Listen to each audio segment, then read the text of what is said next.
praktik saya di program Diklat Bumi Penggerak angkatan ke-6. Saya ucapkan terima kasih Bapak sudah mau mengunjungi saya dalam acara pendampingan individu yang kedua ya.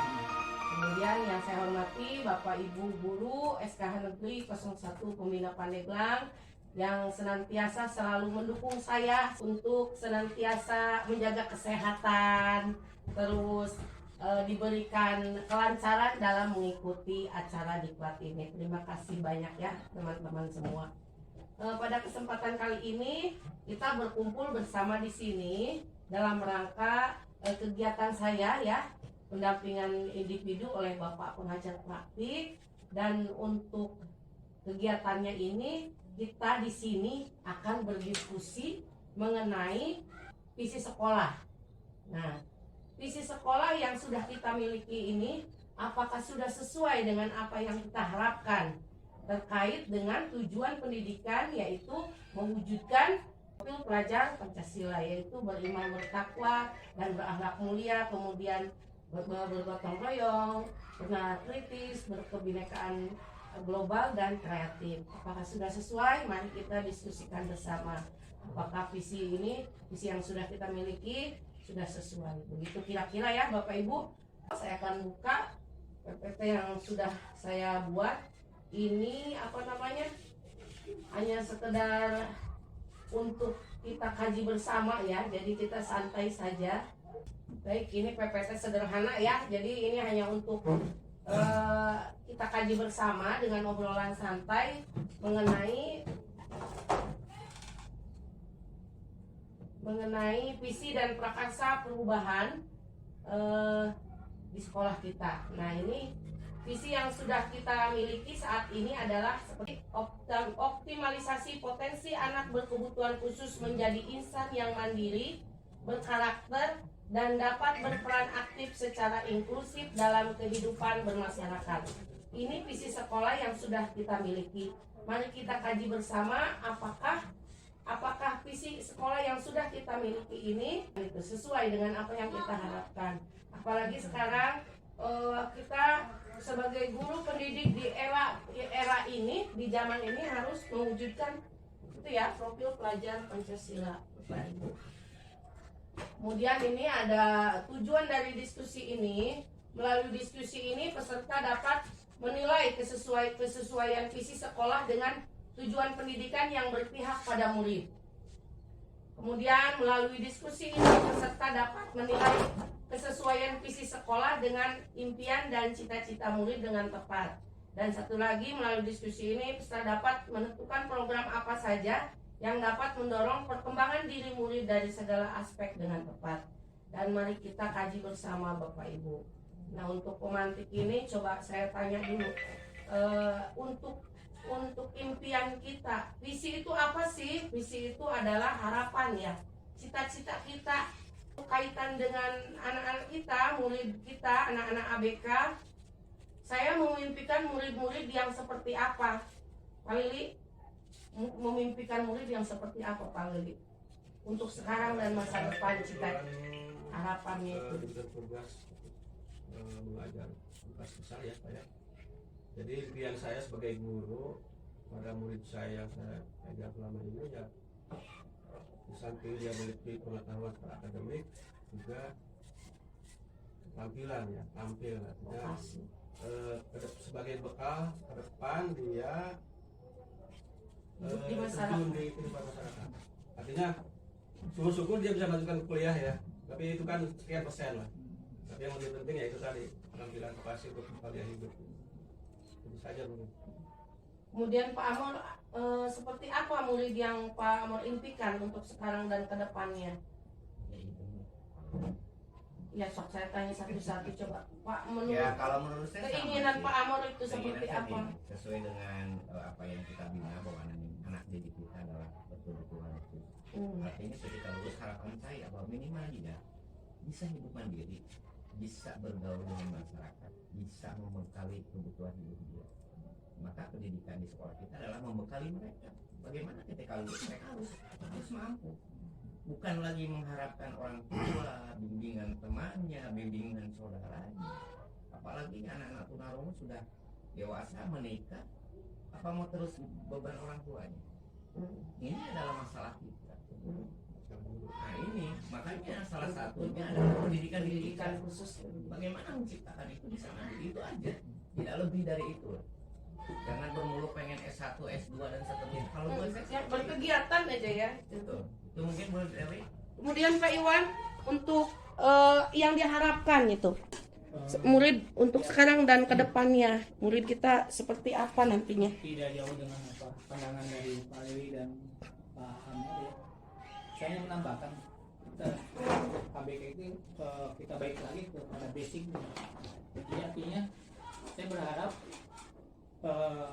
ABK ini diterima secara inklusif ya. Ya, Kita baik lagi ke inklusif itu ya diterima gitu. diterima. Kadang masyarakat. ya, Mm-mm. ya ada gap antar masyarakat dengan kita. Tidak dimarginalkan juga. Itu yang bikin ABK itu tidak tumbuh berkembang dengan semestinya yang ada di masyarakat, Pak. Termasuk Ya, pengakuan dari masyarakat tentang kondisi Ya. dia ya. Betul. Apalagi mungkin kan seperti saya, mungkin Bu Dewi itu yang notabene kita fokus di autis ya Bu Dewi. Iya. Itu kan untuk anak autis kan Susah ya? susah sekali untuk diterima di masyarakat. Kalau untuk anak B mungkin bisa saja karena mereka bisa bergaul lah. Tapi untuk anak-anak yang autis yang ya disorientasi sosialnya sulit, itu mungkin menjadi bahan bulian malah Pak. Itu yang sulit, yang ya itu bisa kami gimana seharusnya itu terjadi gitu. Ya. Jadi intinya tetap untuk harapan mah anak-anak ya tadi itu ya diterima oleh masyarakat, Intinya mandiri diterima ya masyarakat. mandiri ya, bisa mandiri terus bisa diterima oleh masyarakat. Kemudian Pak Ropi, harapan Pak Ropi untuk murid kita apa nih Pak? Tunanetra ini kalau Pak Ropi. Sebenarnya kurang lebih sama sih dengan apa yang sudah disampaikan oleh rekan-rekan. Jadi harapan guru untuk siswa ya kurang lebih biar mereka maksimal aja di masyarakat, khusus untuk siswa saya mungkin yang tunanetra ya. Jadi biar bagaimana dia bisa kembali ke masyarakat, bisa lebih bermanfaat dan bermartabat. Berguna ya. Tidak menggantungkan diri pada orang lain ya. Arahnya ke situ kalau pendidikan khusus itu ke situ Pak Yus. Jadi kemandirian. Kemudian terima kasih Pak Ropi. Selanjutnya Pak Ema, harapan Pak Ema terkait murid kita di masa depan sekarang dan masa depan ke depannya seperti apa gitu yang kita harapkan. Jadi pertanyaannya sangat bagus. Jadi murid seperti apa yang kita harapkan di masa depan? Tentu saya tidak akan kemana-mana dulu membahas masalah murid ini. Dalam artian saya hanya akan membahas masalah murid yang saya pegang, yaitu anak yang berkebutuhan tunagrahita. Tingkatannya juga IQ di bawah rata-rata ya. IQ di bawah rata-rata. Jadi secara sederhana, ya. Jadi anak itu bagaimana dia bisa mandiri, bagaimana dia bisa hidup di masyarakat tanpa merepotkan orang tuanya, saudaranya, masyarakat. Sebab kalau melihat pembelajaran secara umum ini gampang sekali, anak-anak yang secara umum ini akan bisa menerapkan ilmu dari gurunya. Tetapi bagi anak yang memang mengalami kesulitan di dalam kecerdasan, peningkatan sedikit saja itu merupakan suatu hal prestasi bagi gurunya. Mengajar sangat besar, berapa energi, berapa materi, berapa waktu, dan berapa kekuatan dalam memberikan ilmu, reinforcement terus menerus dari seorang guru kepada siswanya yang begitu banyak, tetapi siswanya hanya bisa menerima sedikit. Itu suatu usaha yang besar. Baik, selanjutnya untuk pertanyaan pemantik lagi. Saya percaya bahwa murid adalah, anak-anak kita itu di sini tidak hanya satu karakter, tapi beragam. Betul ya? Betul. Untuk anak-anak normal itu mereka dari sifat, tapi kami ditambah lagi dengan hambatannya itu, Pak. Gitu. Jadi kalau kita mendiferensiasikan pembelajaran, tentu saja di pendidikan khusus harus didiferensiasi. Sebab tadi acuannya kalau kita tidak memahami karakter anak, berikut memahami segala hambatan yang ada pada diri anak itu, kami akan kesulitan untuk menentukan pola pembelajaran yang akan dilakukan. Maka untuk murid berkebutuhan khusus, mereka adalah anak-anak yang unik dan beragam. Jadi tugas kita pendidik di sekolah ya tadi, acuan untuk menentukan pola pembelajaran. Pendidik harus di awal itu harus memahami, menganalisa juga, terus bermitra juga ya, bekerja sama dengan tenaga-tenaga ahli, Pak. Kami juga harus bermitra dengan mereka karena untuk penentuan analisa itu hambatannya itu ya, kalau karakter kan memang sudah ada ya. Jadi anak-anak kan diibaratkannya sudah ada tulisan di kertas kosong, cuma yang untuk hal-hal baik kita yang mengarsirnya bukan kertas kosong, tapi sudah memang ada dari sana, kodrat dan apa sudah ditentukan oleh Tuhan, cuma kita mengarahkan ke yang baik-baiknya. Kemudian kaitan dengan hambatan itu, pendidik berkebutuhan khusus di sekolah di kami harus menganalisa, Pak. Jadi bekerja sama dengan tim medis, para ahli, kemudian psikolog juga. Setelah kita mengetahui hasil analisa, nah baru kita menentukan pola pembelajaran yang akan kita lakukan. Kemudian pertanyaan romantik juga. Saya juga menginginkan murid-murid saya sadar bahwa diri mereka adalah yang seperti apa tuh. Barudak teh sadar Pak Lili. Mereka gitu tak.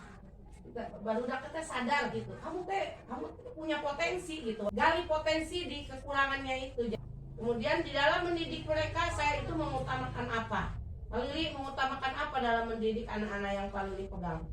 Dalam among mendidik kita sebagai guru gitu. Mengutamakan apa? Tugas guru itu sama ya. Supaya tujuan pendidikan terserap oleh mereka. Secara akademik, membekali mereka secara akademik, tampilan juga yang tidak kalah penting itu tadi moral ya, moral. Apalagi sekarang di IKM ada profil Pancasila yang sebetulnya ya tidak jauh beda dengan dulu. Dari dulu emang kita sudah menjalankan, ini Pak. hanya apa ya, hanya ganti. Tinggal kita mengaitkan gitu. Kasih aja ya. Sudah berjalan dari dulu. Betul-betul memerdekakan mereka kita mah. Di samping akademik ya kita kali juga dengan moralnya, Pak. Iya. Karakternya Karakter. lah. Memang karakter ya. Selanjutnya Pak Amor, dalam mendidik anak-anak tuh tadi pertanyaannya Ya mungkin sama aja dengan Pak.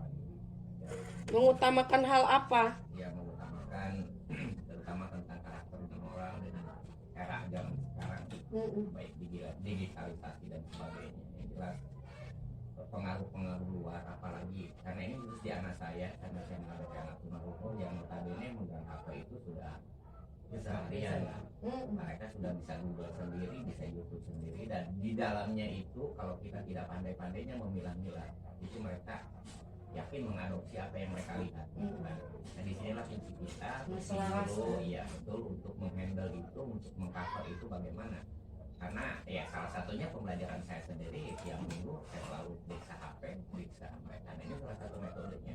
Jadi intinya adalah membina karakter mereka terhadap informasi atau era-era jam sekarang. Globalisasi. Ya globalisasi. Selain daripada tadi tujuan sendiri, kalau tujuan sendiri kan tadi yang saya utarakan tadi bahwa mereka harus diketahui, itu juga harus difokuskan. Di antaranya sesuai dengan sekarang kurikulum mereka tentang profil Pancasila. Ya kami menekankan itu. Walaupun dari dulu kami sudah hanya mungkin tidak tersirat, tidak tersurat tapi tersirat begitu lah itu. Kami selalu mengajak anak, membawa anak dan seterusnya, menggiring, melakukan sholat dan sebagainya. Itu kami sudah lakukan. Itu ada yang dari Ya, selanjutnya untuk Pak Iwan nih, mengutamakan apa kaitannya dengan murid yang ini ya, sesuai ini yang dipegang autis ya, hiperaktif autis. Bukan saya autis tadi ya, saya ya harapan saya di masa depan mereka tuh Dalam mendidiknya itu mengutamakan apa nih?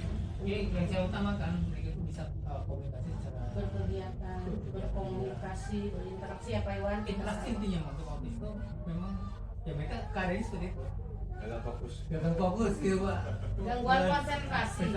Iya. Disorientasi sosial ya. Yang mereka yang gimana caranya supaya mereka tuh setidaknya sedikitnya semampu mereka tuh bisa ada misalnya ketika ngobrol bisa Nyambung komunikasi.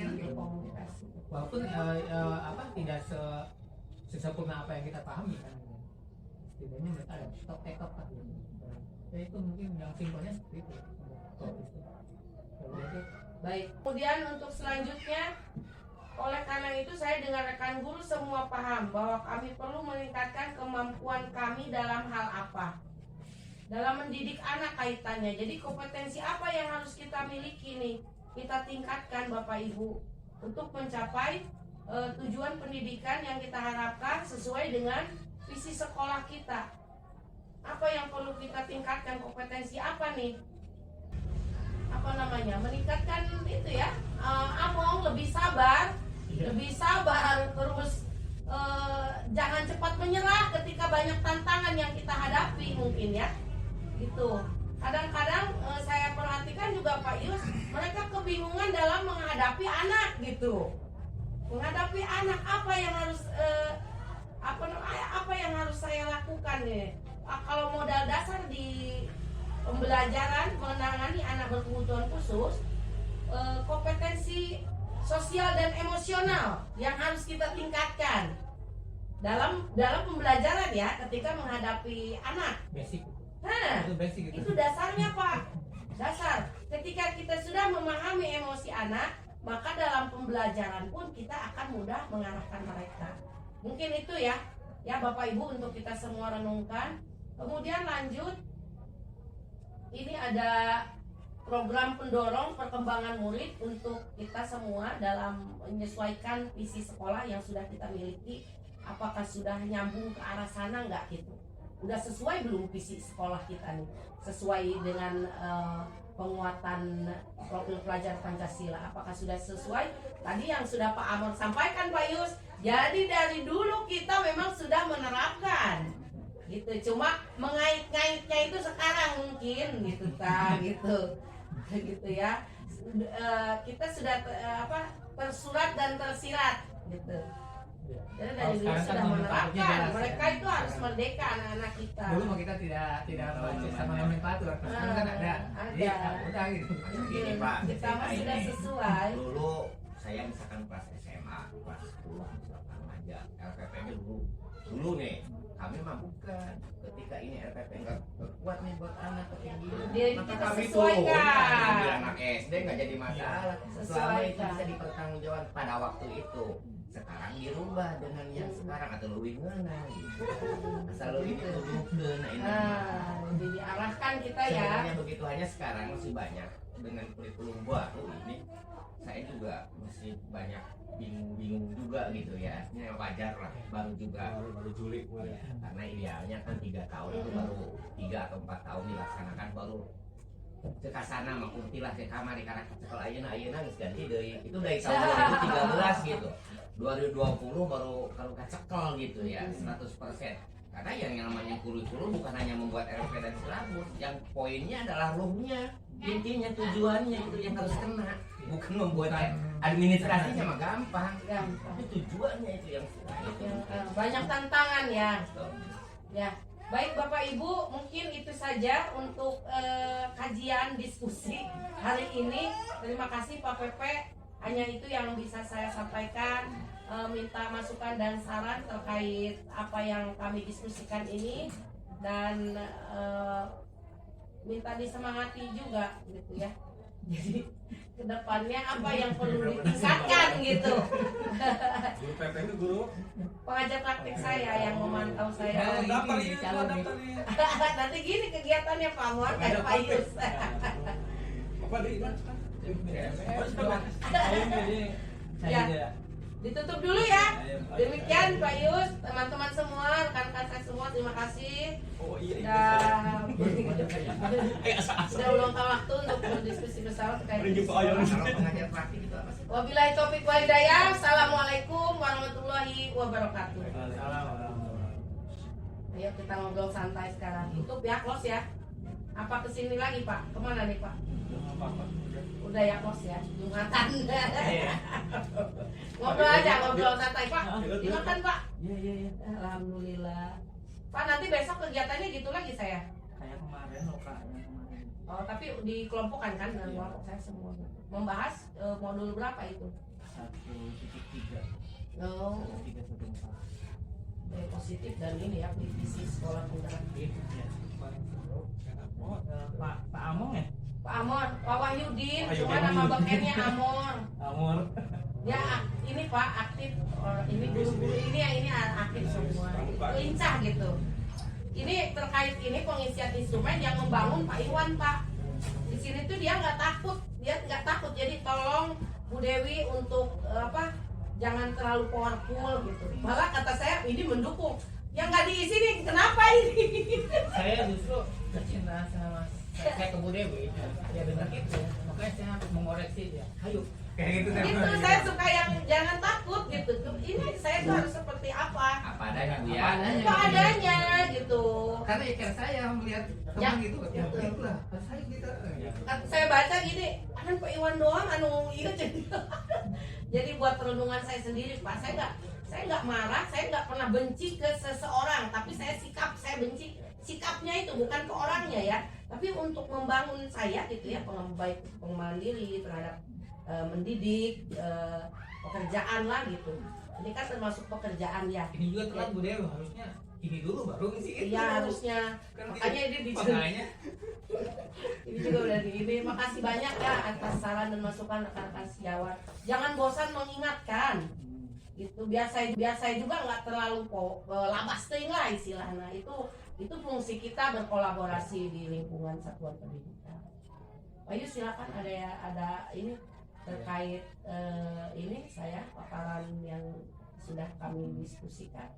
Gimana menurut Pak Yus, apa yang harus diperbaiki, kekurangannya apa? Mungkin banyak kekurangannya Pak. Kelebihan hanya Allah yang punya. Bu Dewi, assalamualaikum warahmatullahi wabarakatuh. Waalaikumsalam.